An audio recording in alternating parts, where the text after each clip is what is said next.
অধ্যায় 2 এর প্রিপারেশন কিভাবে নিবে আমি একটু সংক্ষেপে তোমাদের সাথে আলোচনা করছি।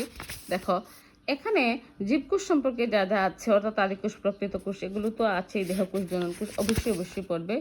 যে অঙ্গাণুগুলো আছে সবগুলো ভালোভাবে রিডিং করে অন্তত হলেও যাবে। যেমন এখানে মাইটোকন্ড্রিয়ার গঠন আছে, তারপরে ক্লোরোপ্লাস্টের গঠন আছে, যত অঙ্গাণু আছে সবগুলোর সাথে সাথে হচ্ছে নিউক্লিয়াসের গঠন, কাজ, এগুলো তোমরা ভালোভাবে পড়ে যাবে। এটা কিন্তু তৃতীয় অধ্যায়ে অনেক সময় দিয়ে থাকে। এই তৃতীয় অধ্যায়ের একটা প্রশ্ন দেখছিলাম দেয়া থাকে। আর হচ্ছে এখানে যে 3টি সরল টিস্যুর যে প্রকারভেদগুলো আছে সেগুলোর মধ্যে বৈশিষ্ট্যের বিভিন্ন প্রশ্ন আছে, আমি দেখাবো তোমাদের। আর খুব ইম্পর্টেন্ট হচ্ছে বিভিন্ন ধরনের জাইলেম টিস্যুর মধ্যে ভেসেলের কিছু প্রশ্ন দেখছিলাম। ভেসেল খুবই গুরুত্বপূর্ণ। নিঠামে এই যে প্রাথমিক পর্যায়ের ভেসেল থাকে, এই প্রশ্নটা অনেকবার আমি দেখেছি। নিঠামে প্রাথমিক পর্যায়ের ভেসেল থাকে, অর্থাৎ নিঠামে যে নগ্নবীজি উদ্ভিদের মধ্যে উন্নত উদ্ভিদ নিঠামে যে জাইলেমের যে ধরনের কোষ থাকে সে সম্পর্কে লিখো, মানে এটা থাকে আর কি। তো এটা হচ্ছে ভেসেল। দেখো আমি তোমাদের প্রশ্ন দেখাবো। আর হচ্ছে ফ্লোয়েম টিস্যু সম্পর্কে, ফ্লোয়েম টিস্যু সম্পর্কে 4 নম্বর অধ্যায়ে থাকতে পারে। সেটা হচ্ছে যে উদ্ভিদের তৈরি করা খাবার কে পৌঁছায়, সেটা 4 নম্বর অধ্যায়ে কিছু প্রশ্ন দেখছিলাম। তো এই হচ্ছে উদ্ভিদ অংশে। প্রাণী টিস্যুর মধ্যে তুমি আবরণী টিস্যু, তারপরে হচ্ছে ভেরি ইম্পর্টেন্ট হচ্ছে বিভিন্ন ধরনের রক্তকোষ, আর হচ্ছে পেশি টিস্যু তো অবশ্যই এখান থেকে কিন্তু সৃজনশীল হওয়ার সম্ভাবনা থাকে। আর একটি নিউরন, এই যে নিউরনের গঠনটা খুব ভালোভাবে পড়ে নেবে, এটা ভেরি ইম্পর্টেন্ট কিন্তু। এখন আমি তোমাদের প্রশ্ন দেখাই কিছু। যেমন ধরো এটা হচ্ছে 24-এর যশোর বোর্ডের প্রশ্ন। দেখো, নিটামে প্রাপ্ত জটিল টিস্যু উল্লেখিত এক্সের বৈশিষ্ট্য। এখন তুমি বুঝতে পারছো নিশ্চয়ই, এই নিঠামে প্রাপ্ত জটিল টিস্যু মানেই হচ্ছে কিন্তু কে, ভেসেলের বৈশিষ্ট্য লিখবে। তারপরে অ্যাক্সন ডেনড্রাইট সমৃদ্ধ কোষ উল্লেখিত ওয়াই বিভিন্ন অঙ্গের সমন্বয় সাধনে গুরুত্বপূর্ণ ভূমিকা পালন করে। এটা হচ্ছে আমাদের যে নিউরন, হ্যাঁ, স্নায়ুকোষ বা নিউরনের বৈশিষ্ট্য গঠন লিখে তুমি এটি কিভাবে সমন্বয় সাধনে গুরুত্বপূর্ণ ভূমিকা পালন করে সেটা লিখবে। কুমিল্লা বোর্ড 24-এ দেখো সেম একই রকমের প্রশ্ন। নিঠামে প্রাপ্ত জটিল টিস্যু একজন ডেন্ড্রাইট সমৃদ্ধ কোষ, সেম একই রকমের, শুধু বর্ণটা দেখো, পি এক্সের জায়গায় পি আছে, ওয়াই এর জায়গায় আছে কিউ, আর কিছু পার্থক্য নেই। একইভাবে দেখো এখানে যে প্রশ্নটা আছে, এটা হচ্ছে চট্টগ্রাম বোর্ডে 24-এ এক্সের গঠন, অর্থাৎ মাইটোকন্ড্রিয়ার গঠন এবং উদ্ভিদ জীবনে ওয়াই এর গুরুত্ব। ওয়াই এর গুরুত্ব মানেই হচ্ছে এটা হচ্ছে প্লাস্টিডের, ক্লোরোপ্লাস্টের যে গুরুত্ব সেটা। এখানে দেখো আছে মানবদেহে উদ্ভিদের সি উপাদানের কাজ, অর্থাৎ রক্তের, এই যে একটু আগে বললাম যে রক্তের কোষগুলোর কাজ। উদ্ভিদ দেহে বিভিন্ন উপাদান পরিবহনে উদ্দীপকের এ ও বি, এ আর হচ্ছে বি, এ হচ্ছে ভেসেল আর বি হচ্ছে ফ্লুয়েম টিস্যুর প্রস্থচ্ছেদ।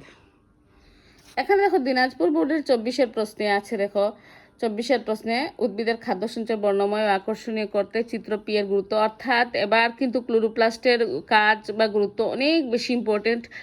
আর কিউ জীবকোষের ক্রিয়া বিক্রিয়া নিয়ন্ত্রণ করে, অর্থাৎ এখানে যে নিউক্লিয়াসের গঠন আছে, নিউক্লিয়াসের গঠনের নিচে দেখবে তুমি এখানে নিউক্লিয়াসের যে কাজগুলো আছে সেই কাজগুলো অবশ্যই ভালোভাবে পরে নেবে। আমি দেখাচ্ছি তোমাদের যে 2য় অধ্যায়ে নিউক্লিয়াসের এখানে এই যে দেখো নিউক্লিয়াসের গঠনের সাথে সাথে এখানে কাজ আছে প্রত্যেকটা অংশের।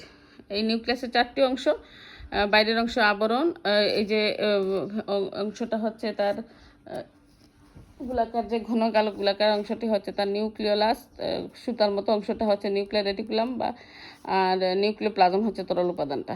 এগুলো হচ্ছে নিউক্লিয়ার রন্ধ্র, এটা অংশ না কিন্তু রন্ধ্র তুমি দেখাইতে পারো আর কি। এই মেমব্রেনের মাঝখানে রন্ধ্র থাকে। আশা করছি তোমরা এই নিউক্লিয়াসের যে গঠনের সাথে কাজটা ভালো করে পড়বে। আর আরেকটা প্রশ্ন দেখাই তোমাদের, যেমন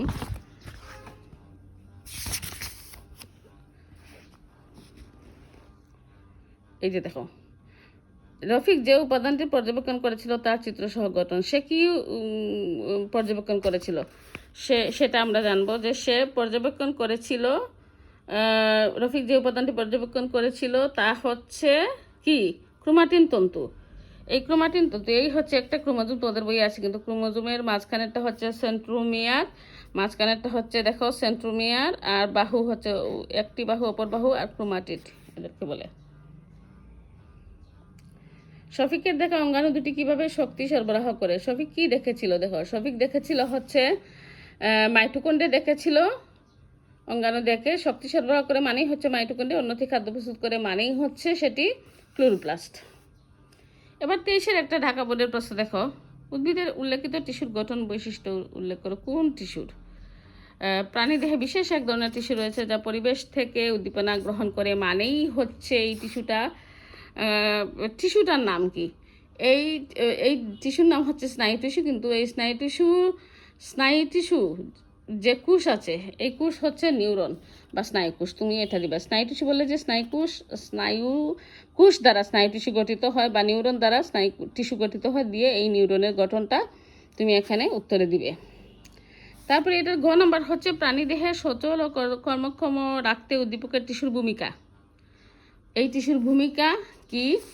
রাখতে গেলে নিউরন বা স্নায়ুকোষ দেখো এখানে স্নায়ু টিস্যু পরিবেশ থেকে উদ্দীপনা যেমন তাপ, চাপ ইত্যাদি গ্রহণ করে।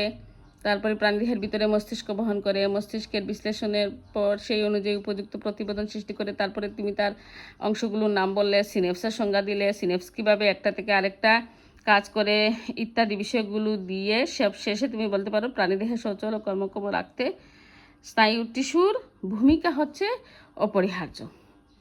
এই রকম কিন্তু তুমি প্রিপারেশনটা নিবে। তারপরে হচ্ছে এই যে একটা প্রশ্ন দেখো, রাজশাহী 23-এ আসছে, বি টিস্যুর গঠনগত বৈশিষ্ট্য। এখানে বি বলতে আকার, আকৃতি ও গঠনে অভিন্ন উদ্ভিদ টিস্যু, এ বি সি।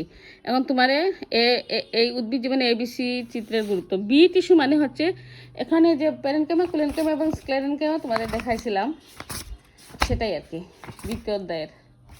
দেখো এই যে প্যারেনকাইমা হচ্ছে প্রথম টিস্যু, প্যারেনকাইমা এটা, কুলেনকাইমা, স্ক্লেরেনকাইমা। এখন প্রশ্ন ছিল যে উদ্ভিদ জীবনে এই তিনটির গুরুত্ব খুবই খুবই গুরুত্বপূর্ণ। উদ্ভিদ জীবনে এই তিনটি খুবই গুরুত্বপূর্ণ, কারণ হচ্ছে উদ্ভিদ দেহের সবগুলো অংশ যদি তুমি পর্যবেক্ষণ করো তাহলে দেখা যায় যে সবগুলো এই যে টিস্যুগুলো আছে, প্যারেনকাইমা, কুলেনকাইমা এবং স্ক্লেরেনকাইমা, এটা হচ্ছে কুলেনকাইমা, এগুলো কিন্তু উদ্ভিদের সকল অংশেই আছে এবং দেখা যায় যে পানি সংবহনে সহায়তা করে। তারপরে হচ্ছে উদ্ভিদের বিভিন্ন অঙ্গকে দৃঢ়তা প্রদান করে। অর্থাৎ প্যারেনকাইমার কাজ একটা, প্যারেনকাইমার একটা কাজ আছে কিন্তু দেহ গঠন, খাদ্য প্রস্তুত, খাদ্য সঞ্চয়। অর্থাৎ তুমি প্যারেনকাইমা, কুলেনকাইমা এবং স্ক্লেরেনকাইমার যে কাজগুলো আছে সেগুলো পড়লেই কিন্তু তুমি উদ্ভিদ জীবনে এদের গুরুত্ব সম্পর্কে লিখতে পারবে খুব সহজে। আশা করি তোমাদের ভালো প্রিপারেশন হবে এই অঙ্গাণুগুলো ভালো করে পড়লে, এবং উদ্ভিদ টিস্যুর থেকে এই যে তিনটি সরল টিস্যুর তিনটি বৈশিষ্ট্য আছে, সাথে সাথে হচ্ছে এই যে জাইলেম এবং ফ্লুয়েম, এক্স অঙ্গাণুটির গঠন বৈশিষ্ট্য, আর ঊর্ধ্ব নিম্নমুখী পরিবহনে ওয়াই ও জেড। ওয়াই আর জেড মানে হচ্ছে জাইলেম, ফ্লুয়েম। আর এক্স অঙ্গাণুটি কি? কোষপ্রাচীর। নিশ্চয়ই তোমরা বুঝতে পারছো যে এক্সটা আসলে এখানে কি বোঝানো হয়েছে।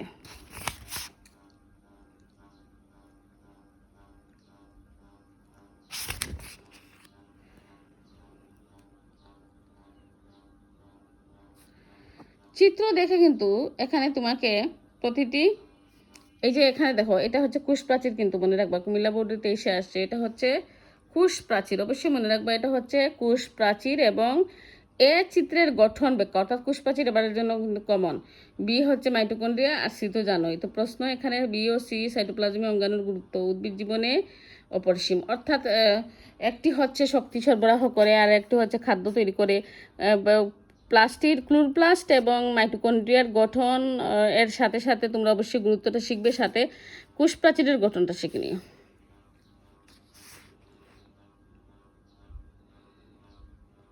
তারপর চট্টগ্রাম 23-এ দেখো আছে উদ্ভিদের প্রথম অঙ্গাণুটি বংশগতি উপাদান বহনকারী অংশের গঠন।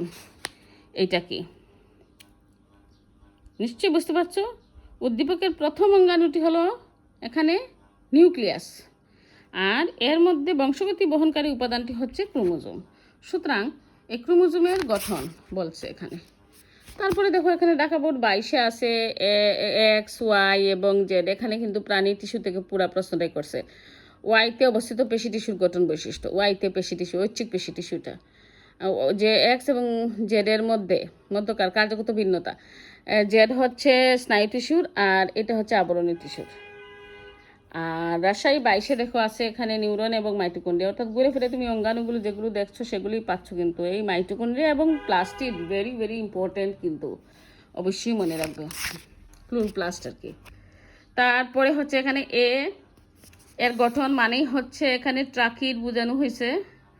তারপরে বি আর সি এর মধ্যে তুলনা, অর্থাৎ পেরেনকাইমা এবং কুলেনকাইমা, স্ক্লেরেনকাইমা। এই তিনটা পড়লে তুমি এই ধরনের যে কোনো প্রশ্ন আনসার করতে পারছো। এই যে এখানে এ হচ্ছে আমরা দেখছি জটিল টিস্যুর যে ট্রাকিড, আর বি হচ্ছে পেরেনকাইমা টিস্যু, সি হচ্ছে এখানে স্ক্লেরেনকাইমা টিস্যু। কীভাবে বুঝলাম? স্ক্লেরেনকাইমাতে কিন্তু কোনো ভিতরে কিছুই নাই, ফাঁকা মৃতকোষ।